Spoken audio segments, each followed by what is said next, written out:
One of the biggest questions that we get pertains to how much ownership someone should give away to their investor when they're starting up a business. Well, let's be honest. Your objective would be to give up as little ownership as possible. The investor's objective is to take as much ownership as possible. But it really comes down to the amount of money being sought and what's being offered the investor. Let me give you a simple example. If you wanted $1 million from me and I ask you how much of your company you're willing to give up, if you told me, say, 10%, that immediately values the company at $10 million.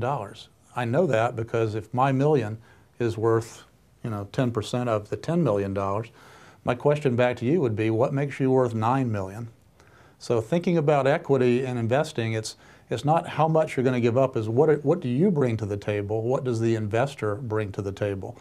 You should be interested in giving up as much as it takes in order to get your job done. So you would recommend that someone invest as much as they can from their savings? Absolutely. Think about this. We investors refer to this as seed money. It doesn't have to be a lot of money. Your objective is to convince the investor that you've got everything riding on this deal.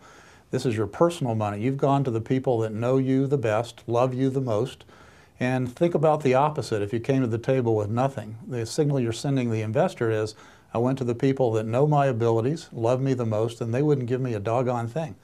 That's not too good. So you want to bring as much money to the table as you can in the form of your personal equity. And for the balance of the funds to start up, would you recommend that both equity investment sources and also traditional lending sources be sought out by someone seeking these funds? Let's explore that for a moment. Your objective should be to bring some money to the table, to get as little money from an angel investor or other private equity source as you can, in order to borrow as much money as we can from the bank. Why is that? The investor expects a very high return on his or her investment, 25 to 40%. A bank will loan us money for 8 to 10%.